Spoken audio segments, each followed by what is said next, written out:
आत्मज्ञानशाला है। भौतिक ज्ञानशाला अथवा पाठशाला में अगर जाएंगे तो वहां पर कक्षा में एक नहीं 40-50 बच्चे एक संग बैठते हैं। पढ़ाने वाले एक ही शिक्षक होते हैं, लेकिन वहां पर कक्षा के समय में एक दूसरे से बातचीत नहीं कर रहे होंगे। क्यों? कारण क्या है? एकाग्रता भंग हो जाएगी, पाठ श्रवण नहीं होगा। जब पाठ श्रवण नहीं होगा तो गुरु गए कह के चेला मुए बह के, यही हो जाएगा।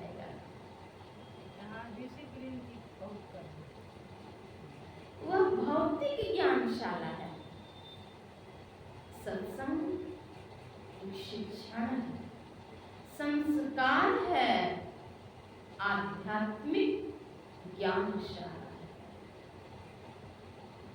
विद्या दो प्रकार की होती है, एक भौतिक विद्या, एक अभौतिक। आंख के नीचे की विद्या भौतिक विद्या, आंख से ऊपर की विद्या पराविद्या है, अभौतिक।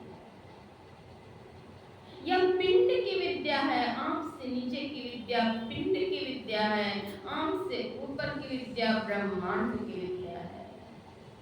संतों ने विशेष सदयुक्ति से भवसागर से पार होने के मार्ग बतलाए हैं। वह कौन सी विद्या है? तो अध्यात्म विद्या, आंतरिक विद्या, वही ध्यान। धर्म कथा बाहर सत्संगा, अंतर सत्संग ध्यान अभंगा। भौतिक विद्या पढ़ने के लिए एकाग्रता की आवश्यकता है और अध्यात्म विद्या में प्रवेश करने के लिए विशेष एकाग्रता की आवश्यकता है। क्योंकि यह मन बड़ा चंचल है, कैसे तेरा भजन करूं, जितना भी से समझाऊं उतनी मचल जाए, उतनी मचल जाए, उतनी मचल जाए। तो इस चंचल मन को लगाम चाहिए। वह कौन सा लगाम है? गुरु युक्ति का लगाम। तब मन वश में होगा। मैं कह रही थी सत्संग एक शिक्षण संस्कार है। सत्संग में कुछ विधि कर्म है और कुछ निषेध कर्म है। विधि कर्म है एक सर्वेश्वर पर अचल विश्वास, पूर्ण भरोसा, उनकी प्राप्ति अपने अंदर में होगी इसका दृढ़ निश्चय, सद्गुरु की निष्कपट सेवा, सत्संग और दृढ़ ध्यानाभ्यास। ये पंच विधि कर्म है। और पंच निषेध कर्म है कौन कौन सा? एक झूठ है, एक झूठ नशा है, दूसर तीसर नारी पर के हो, चौथी चोरी, पंचम हिंसा, दिल से इन्हें अलगाओ, जो निज घट रस चाहो। झूठ, चोरी, नशा, हिंसा और व्यभिचार, ये पंच महापाप है। कुछ घर में ऐसा होता है कि स्वयं अभिभावक मांस, मछली, अंडा, मदिरा का परित्याग किए हुए होते हैं, लेकिन अपने बाल बच्चों में वह संस्कार नहीं दे पाते। की गोद से ही शिक्षा मिलनी चाहिए, अध्यात्म शिक्षा। मांस मछली खाने के लिए मना ही होनी चाहिए।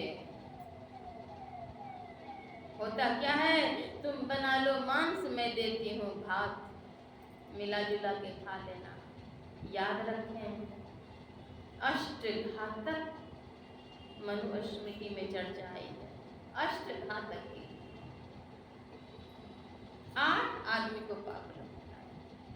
आदेश प्रदान करने वाले को भी पाप लगता है, काटने वाले, पकाने वाले, परोसने वाले, खरीदने वाले, बेचने वाले, सबको पाप आ गया है, बच नहीं पाएंगे। पाप के भागी नहीं बने। जिस प्रकार की अभिभावक चाहते हैं मेरा बच्चा पढ़ लिख करके बड़ा ऑफिसर बन जाए, हर माँ के हृदय में तमन्ना होती है नहीं होती? बिल्कुल होती है। हर पिता के भीतर में भी यही तमन्ना होती है और इसके लिए वे मेहनत भी करते हैं। माँ पिता दोनों मेहनत करते हैं बच्चे को पढ़ा लिखा करके डॉक्टर, ऑफिसर, कलेक्टर, मिनिस्टर, नहीं कुछ तो स्वीपर बना देते हैं। यह पोस्ट इसी जन्म तक काम आएगा। उसके बाद भी, इस पोस्ट को प्राप्त कर लेने के बाद भी अक्षय सुख शांति नहीं है।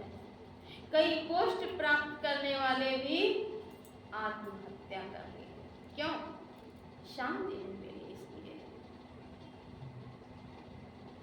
इस लोक में जीने के लिए, पोस्ट पर चढ़ाने के लिए बहुत कमान आपने चढ़ाई, लेकिन इस जन्म के बाद का जो जीवन होगा वह कैसा होगा, कभी किसी ने सोचा?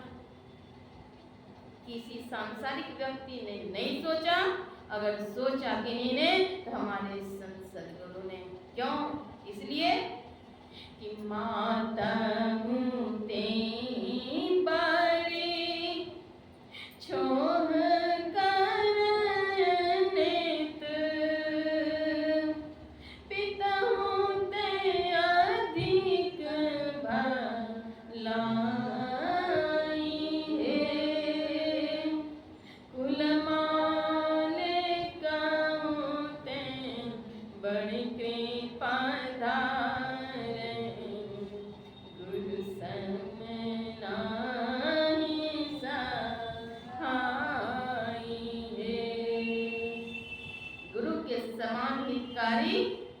कोई नहीं। तीनों लोकों में गुरु से बढ़कर के कोई नहीं। हर अभिभावक को चाहिए इस लोक के साथ, इस जीवन के बाद का जीवन भी हमारे बच्चे का सुखमय हो, आनंदमय हो, इसकी भी तैयारी करना है। भौतिक विद्या आवश्यक है, लेकिन इसके साथ साथ अध्यात्म विद्या भी अति आवश्यक है। झूठ, चोरी, नशा, हिंसा और व्यभिचार 5 महापापों का परित्याग। कुछ घरों में मांस, मछली, अंडे, डंडे खाते हैं। संत कबीर साहब ने कहा, मीन खैलै मांस खैलै देह कैलै चिकनी। मीन खैलै मांस खैलै देह कैलै चिकनी। आबि जैतो यमराजा चहल होइतो भोगनी। चहल होइतो भोगनी गे, चहल होइतो भोगनी। चहल होइतो भोगनी गे, चहल होइतो भोगनी गे, चहल होइतो भोगनी। चहल होइतो भोगनी गे, चहल होइतो भोगनी।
शरीर मजबूत होगा। धर्म ग्रंथ में आया है, कल्पना मात्र अगर हो जाए कि मांस मछली अंडे खा करके, मोबाइल बंद करिए,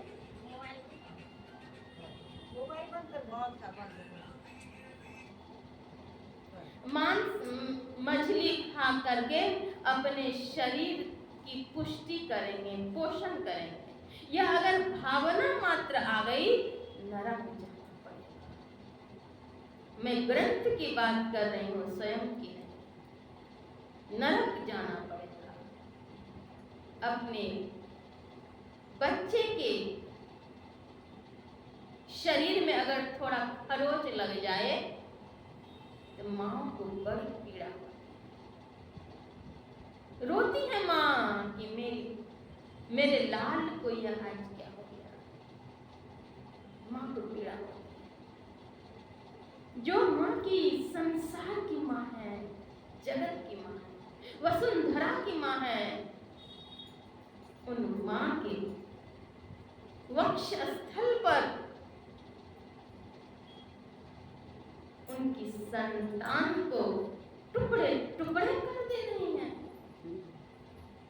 टुकड़े टुकड़े करके अग्नि में उबाल करके नमक घी मिर्ची मसाले की छौंक डाल करके मुंह में दे रही हैं और अपने बच्चों को भी दिलवा रही हैं। किस योनि में जाएंगे, कहाँ जाएंगे? उन माँ से आशीर्वाद मिलेगा, संसार की माँ, जगत जननी। कहते हैं दुर्गा माई को पाठा चढ़ाएंगे, भगवती माई को पाठा देंगे, गच्छे उनकी ही संतान, और आप उन्हें गछ लिए। गछ क्या लिए? गछा नहीं आपने मातृ कोख में माता के शरीर से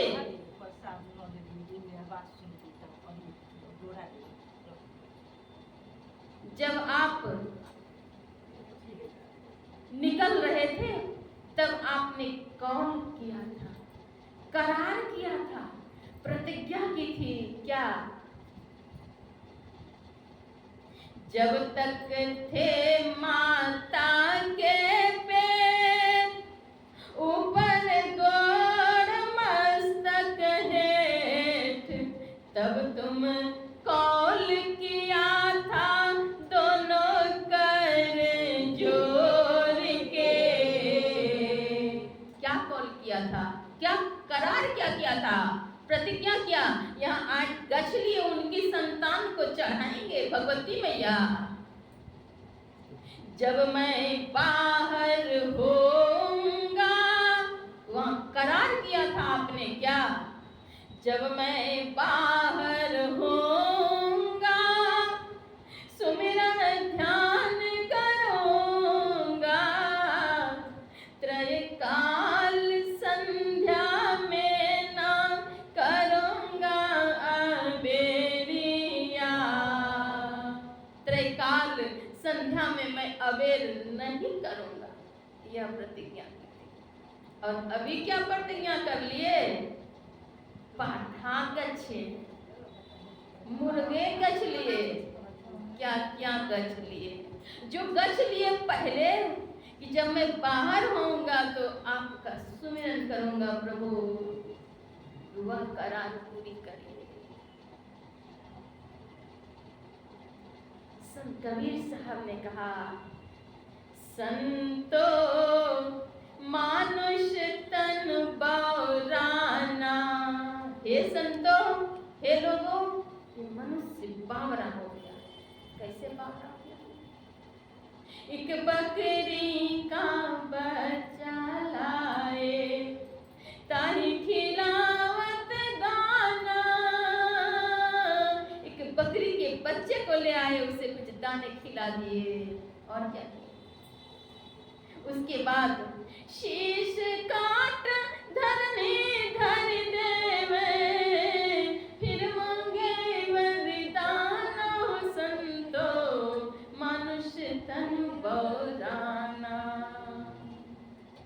उनके सिर को काट करके धरनी अर्थात पृथ्वी पर धर दिए।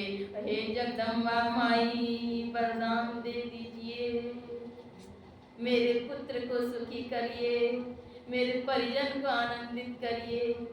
विचार करिए, आप माँ हैं, आपकी 1 2 4 संतानें होंगी, आपके बच्चे को अगर कोई 2 थाप मार दे तब आपको कैसा लगता है? विचारिए थोड़ा।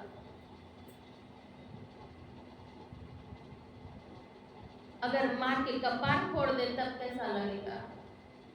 आपकी ही संतान दोनों भाई में अगर मार कर ले, एक के कपाट फूट जाए या और कुछ विशेष हानि हो जाए, जिन्होंने हानि करी उनके लिए आपकी कौन सी भावना होगी?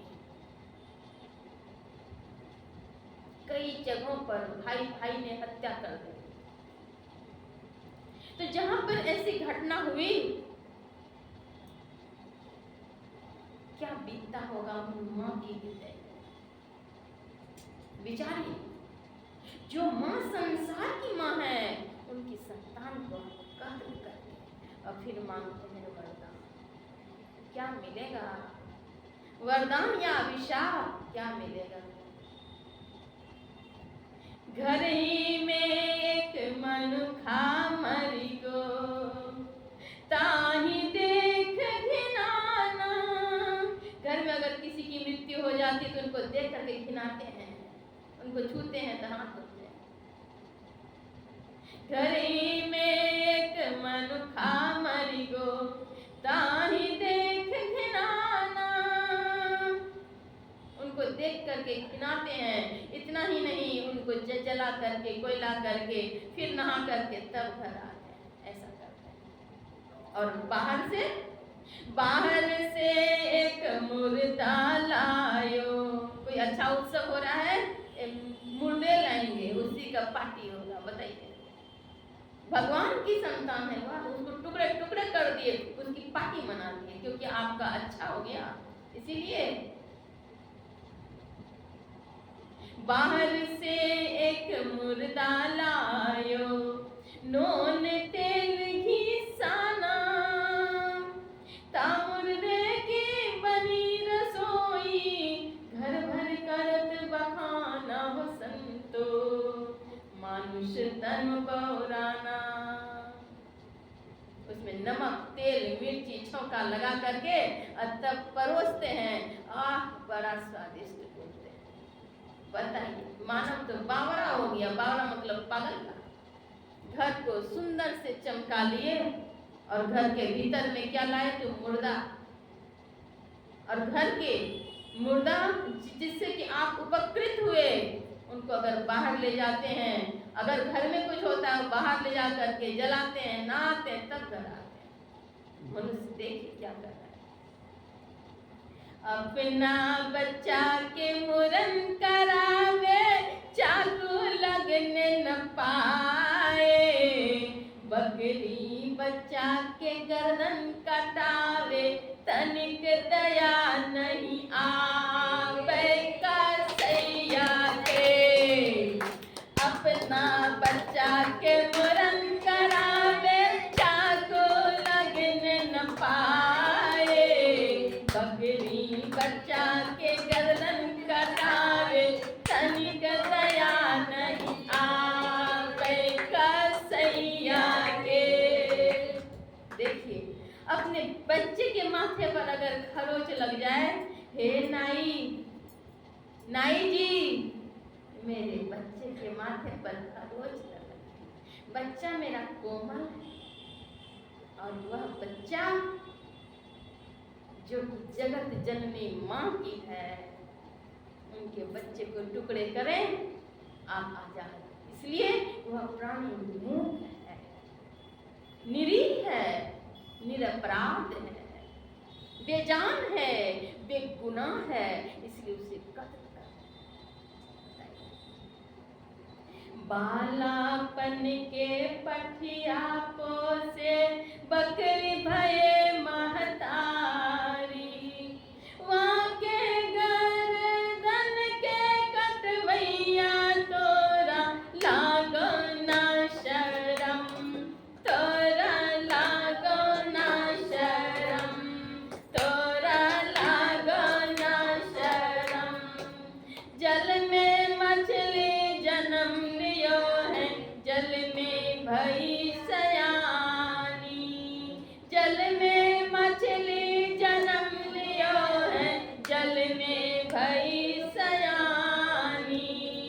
वाके कनक उत्तर के चटवैया तोरा लागो ना शरम, तोरा लागो ना शरम। देखिए, निरिंद बेजुबान प्राणी को हत्या करते हैं और भक्षण करते हैं। महा दुखदाई यह कर्म है, दुखदाई ही नहीं, महा दुखदाई। इसलिए कहते हैं भजन करिए, भजन में आनंद है, और भजन करने के लिए सदयुक्ति सद्गुरु से प्राप्त करिए।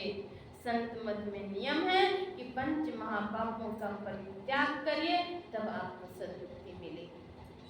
झूठ, चोरी, नशा, हिंसा और व्यभिचार,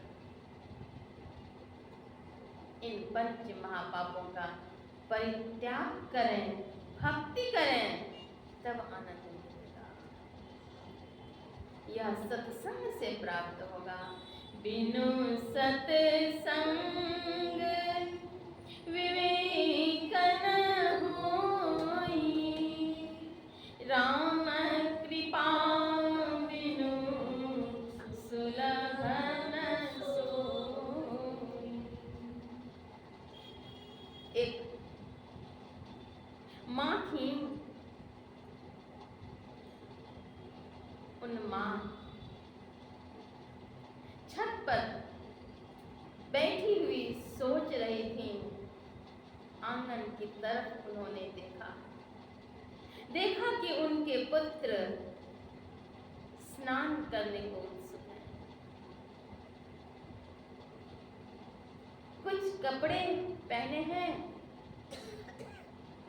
और देह खुली है।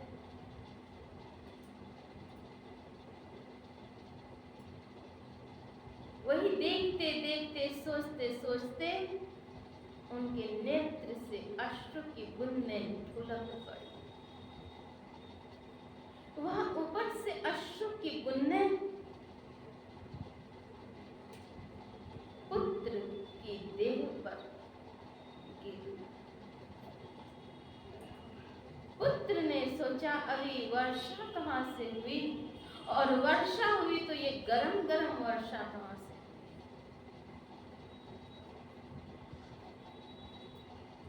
तन पर पानी की बूंदें।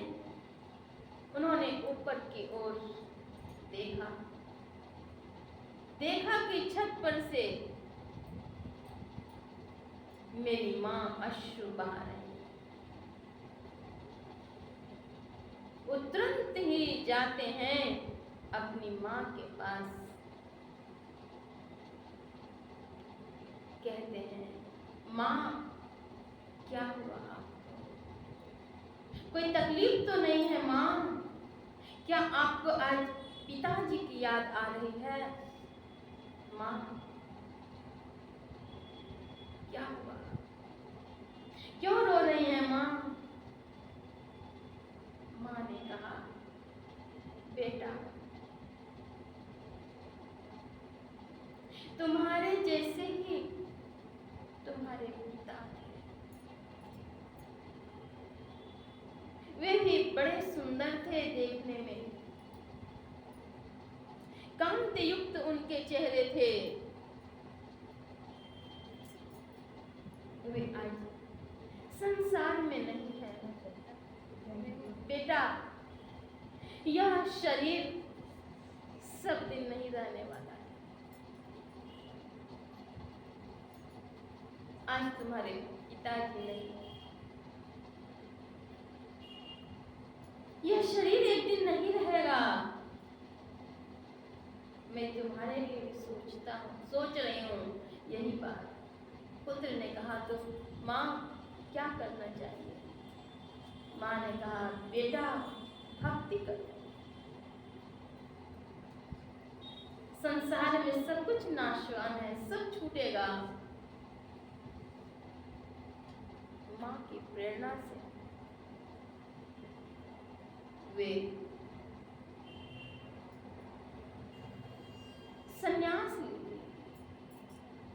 दीक्षा लिए, फिर संन्यास ले लिए। जब संन्यास ले लिए तब माँ की ममता भी बढ़ने लगी करके।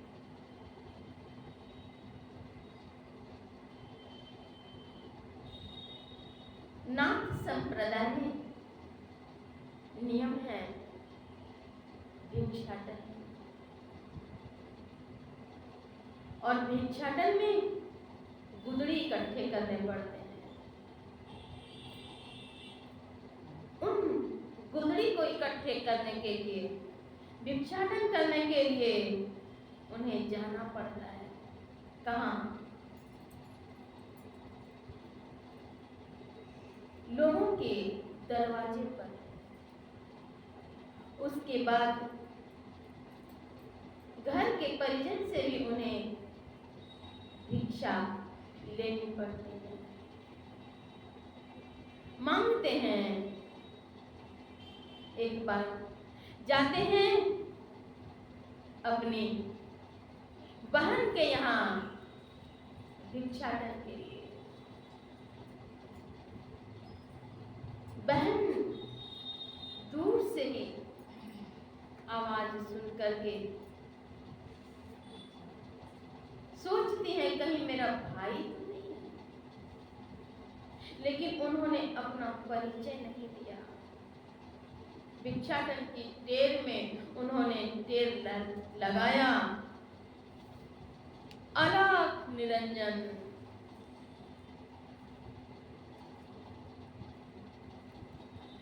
अब बहन सोचती हैं लगता है मेरा भाई है,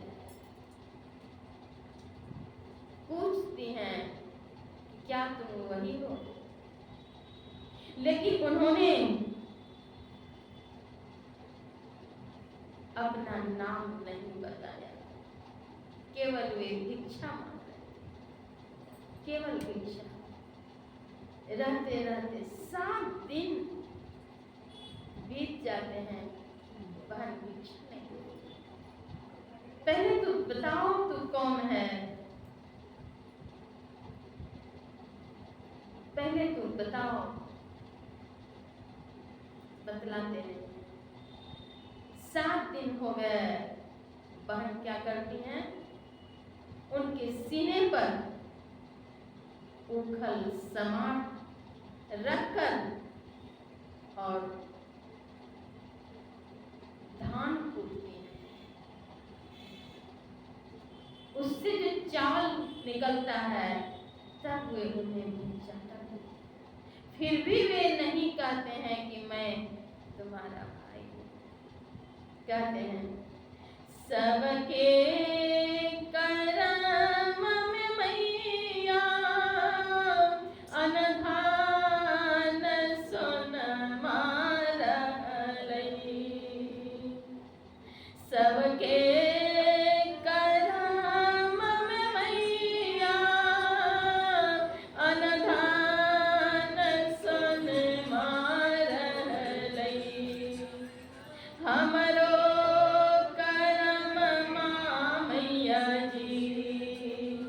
जोगिया भाईल रे की। 7 दिन बीते जोगिया बिरमा दुआरिया जे।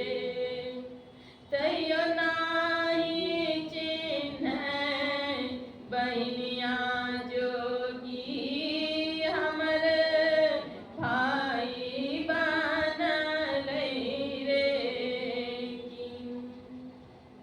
तब भी वे पहचानती नहीं हैं ये मेरा भाई है। उसके बाद वे वहां से वो भिक्षा में लेते हैं, माँ के पास जाते हैं।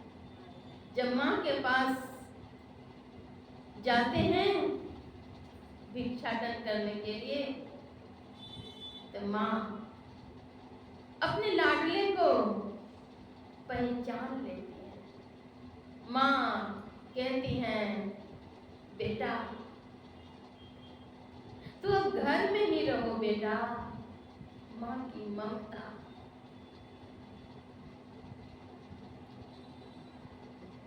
ममता में वे कहती हैं बेटा अब तुम घर में ही रहो, नहीं जाओ। पुत्र ने क्या कहा, माँ आपका बेटा मैं था, अब नहीं, मैं अब अपनी गुरु का बेटा हूँ, माँ तेरा बेटा नहीं। तो माँ ममता की आंसू बहाती हुई कहती हैं, माँ कहती हैं नवरे माझी नवरे गोपीचंद नामे रखनिया रे बबुआ, नव में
गोपीचंद 9 मास तक तुम्हें अपने कोख में हमने रखा और 10वें मास में तेरा अवतार हुआ, तुमने जन्म लिया, लेकिन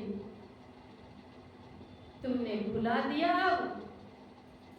हे गैया भैंसिया के दूधवा हटिया बाजार रे बिके, गैया भैंसिया के दूधवा हटिया बाजार रे बिके, हे तोरा के अपना पिलाइया रे सावन भादो के महीना नदिया में तूफान रे उठे,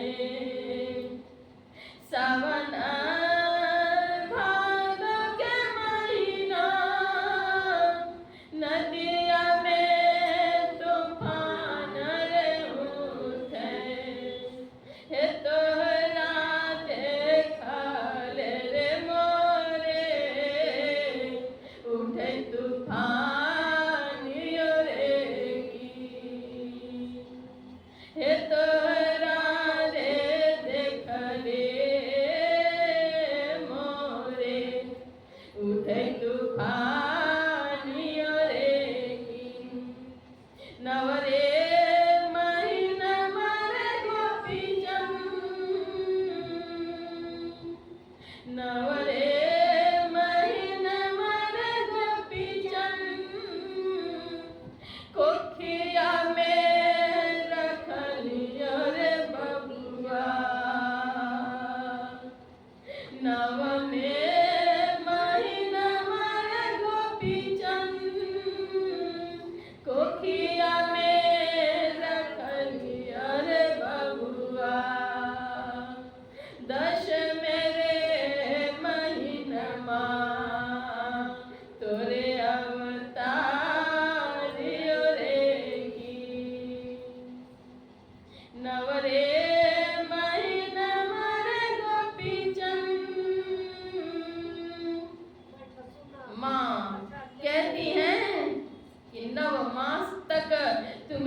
हमने कोख में रखा। 10वें मास में तुम्हारा अवतार हुआ। गाय भैंस का दूध तो बाजार में बिकता है, लेकिन तुमको मैंने रक्त से पोसा, लेकिन आज तुम मुझसे दूर हो गए। माँ रोती है, माई के पकड़ पुतरिया रोवे, मैं न महतारी। माँ भी रोती है, हे कौनी करन मह खातिर बन लेता हूँ भिखारी। हे किस खातिर तुम भिखारी बन गए? मैं रोती हूँ। माँ रोती हैं, लेकिन उन्हें भिक्षा देनी पड़ेगी, इसीलिए कि उनकी तो वही भक्ति है। तो माँ चावल के 3 दाने ला करके देती हैं और माँ कहती हैं, स्वादिष्ट भोजन करना बेटा, स्वादिष्ट भोजन करना। और कहती हैं, मुलायम शैया पर सोना। और कहती हैं, मजबूत गढ़ के अंदर रहना। पुत्र ने कहा कि माँ, मैं तो भिखारी हूँ, राजसी ठाट बाट तो वहां पर नहीं है। यहाँ रहता तो सैनिक पहरेदार होता, किले के अंदर में रहता, लेकिन वहां अब तो मैं बैरागी हूं। माँ का उपदेश शिक्षाप्रद। माँ ने कहा, यहाँ रहता तो सैनिक तुम्हारी सुरक्षा करता। अब तुम किस सुरक्षित किले के अंदर में रहोगे? तो अगर तुम्हें काम, क्रोध, लोभ यह सब अगर सताएगा तो इससे अपने को सुरक्षित रखो। सद्गुरु की ज्ञान रूपी किले के अंदर में तुम रहना बेटा। यह किला तो कुछ दिन के लिए, उस किला के अंदर में रहना सद्गुरु के ज्ञान रूपी किले के अंदर है। काम, क्रोध, लोभ, मोह से तुम बचना। यही है मजबूत किला। और स्वादिष्ट भोजन करना। जब बहुत भूख लग जाए तब तुमको जो कुछ मिल जाए वह तुमको स्वादिष्ट लगेगा। तो बहुत भूख लग जाए तब तुम खाना, वही तुमको स्वादिष्ट लग जाए, वही स्वादिष्ट भोजन करना। और मुलायम शैया पर सोना। बेटा, तुमने व्रत लिया है वैरागी का, जोगी का, सद्गुरु की बहुत सेवा करना बेटा।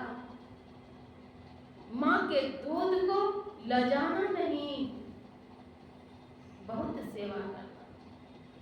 सेवा में अपने तन को गला देना, अपना प्राण नहीं छोड़ना। सेवा करते करते करते जब बहुत नींद सताने लगे तब थोड़ा सो जाना। जहां तुम सोओगे वही तुमको मुलायम शैया है। यह शिक्षा माँ ने दी।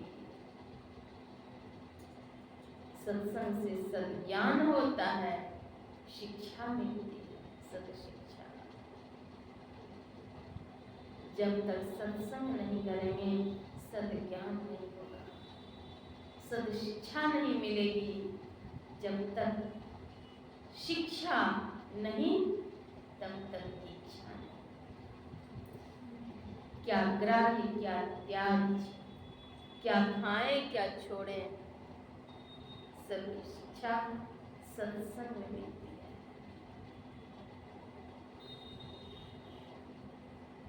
बहुत बातों को कहकर एक सीटिंग के सत्संग में संपन्न नहीं किया जा सकता। सत्संग करते रहेंगे, सुनते रहेंगे तो ज्ञान होगा। और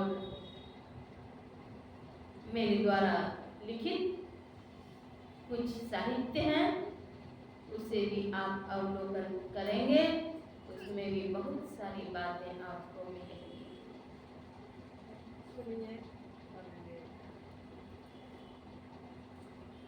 वह पुस्तक पढ़ करके जानेंगे इसमें और सब क्या क्या बातें हैं।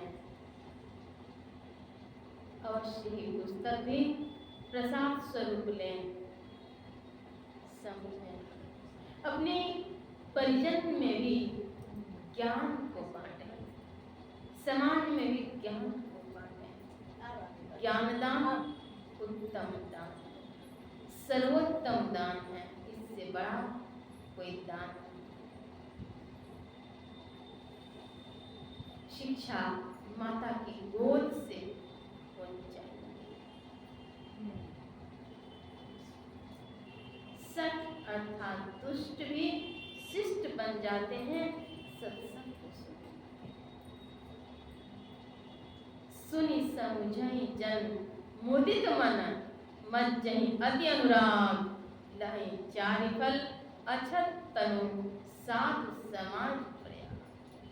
चारों फलों की प्राप्ति हो जाती है, अर्थ, धर्म, काम और मोक्ष। इसलिए सत्संग करें, सत्संग सुने, सत्संग कराएं तो अवश्य ही आपके भाग्य जग जाएंगे।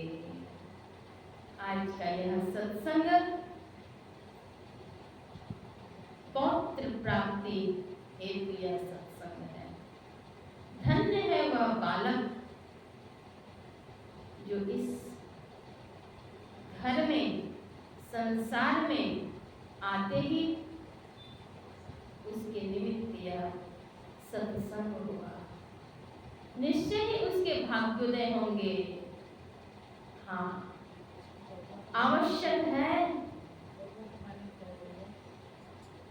बच्चों में सद्ज्ञान के बीजारोपण आवश्यक है। मांस, मछली, अंडे, गंडे कुसंगति से उसे बचा करके रखें, तब निश्चय ही बच्चे के भाग्य देवोपम होंगे। उन्हें सत्संग का ज्ञान देंगे तब तो उनका जीवन पावन होगा। सत्संग का ज्ञान उन्हें नहीं देंगे, उनका जीवन पावन कैसे होगा। बच्चे अपने भाग्य से बहुत अच्छे हैं, उनके आने के साथ ही सत्संग हो रहा है। न जाने कितने वर्ष पहले इस घर में सत्संग हुए होंगे, लेकिन अभी सत्संग हुआ। बालक के लिए शुभ कामना है, मंगल कामना है। बच्चे दीर्घजीवी हों, पुण्यवान हों, लौकिक अलौकिक उन्नति हों। और मैं समस्त परिजन के लिए शुभकामना करती हूँ। बड़ों से आशीर्वाद की आकांक्षी हूँ, आशीर्वाद मांगती हूँ। बड़ों के आशीर्वाद से शुभ कार्य संपन्न होता है और जीवन में मंगल आता है। मंगल में